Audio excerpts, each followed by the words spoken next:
La gastronomie chartraine est à l'origine de deux trésors de la pâtisserie et de la confiserie française. Le macaron lisse que tout le monde connaît bien et le menchikov, un bonbon praliné en robe de meringue aux saveurs incomparables. Ces deux gourmandises ont été créées par des Chartrains. Le macaron Gerbet a donc été inventé par Claude Gerbet qui exploite une pâtisserie rue du Bac à Paris. C'est lui l'inventeur du macaron. Premier macaron lisse par rapport aux autres macarons dont la surface ne l'était pas. Petit macaron fait uniquement aux amandes, sans crème au milieu. Ça n'avait rien à voir avec tout ce qu'on peut trouver aujourd'hui, qui sont d'ailleurs des bons macarons. Inventé rue du Bac à Paris par Claude Gerbet, il avait un frère, Étienne Paul Gerbet, qui a exploité la première pâtisserie à Chartres, place des Éparts. Il a remis cette recette à son frère et Étienne, tout naturellement, lorsque son fils Paul, donc mon grand-père, est devenu pâtissier à Chartres, lui a remis cette recette et le macaron Gerbet se fabriquait exclusivement à cette pâtisserie, place des Éparts, à Chartres.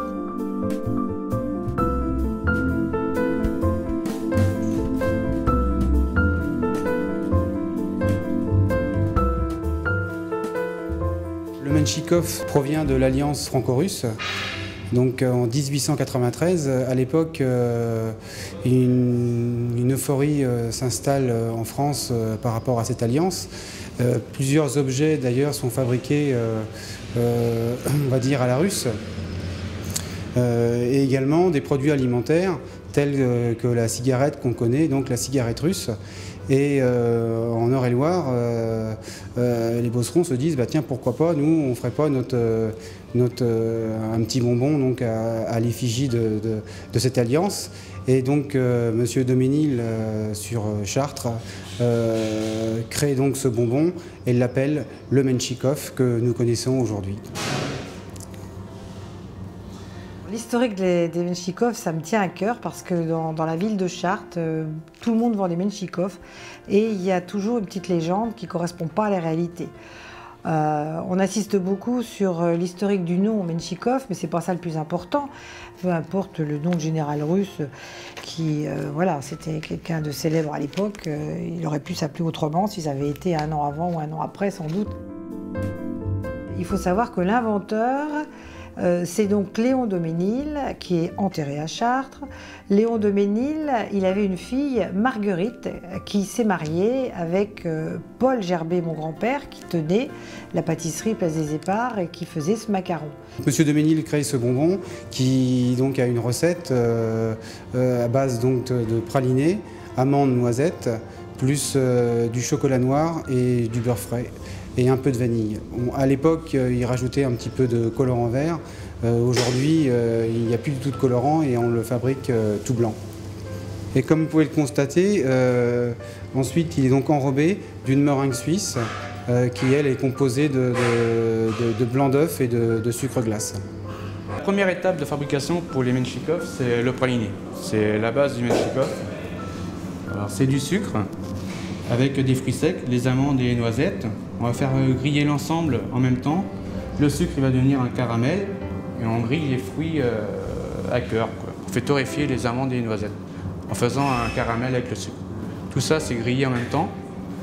Une fois que c'est grillé, on laisse refroidir et le lendemain on passe le praliné dans un robot coupe pour faire une pâte, ce qui s'appelle le praliné. Donc ça c'est le praliné qui sort de la machine. Donc une fois broyé au robot coupe, ça donne le praliné comme ça, liquide. Donc là on va le mettre sur le marbre.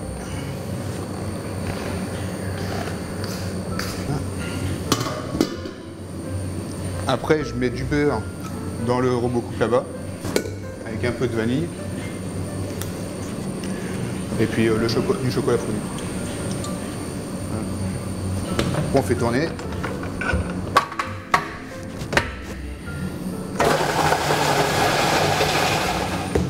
Donc ensuite, une fois le mélange broyé avec le chocolat fondu, le beurre et de la vanille, on va le mélanger avec le praliné.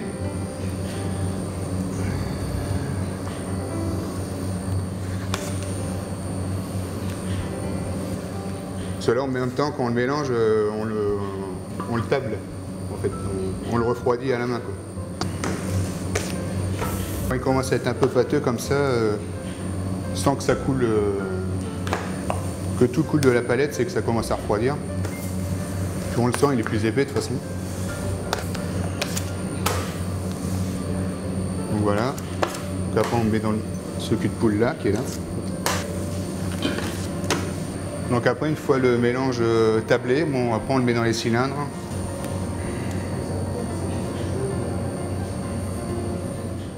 Troisième étape donc, du Metchikov, la mise en forme du bonbon. Pour ce faire, on va prendre l'appareil qui a été fait précédemment par mon collègue. On va le mettre dans l'extrudeuse. Donc, alors, on procède, on va mettre l'appareil dans le tube. Le tube dans l'extrudeuse. Et le piston qui est au-dessus va pousser l'appareil. En dessous, on a la forme du Metchikov et des couteaux. Donc là, je vais mettre en route.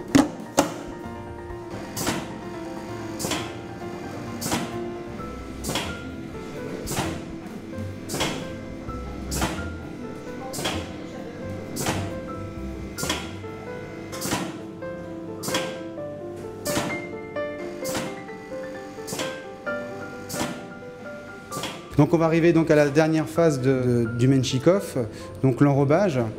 Étant donné que l'enrobage est une meringue suisse qui demande une nuit de séchage, il nous faut donc tremper une face. Et à ma gauche, le bonbon de Menchikov qui a donc eu une nuit de séchage et auquel on fait la deuxième face.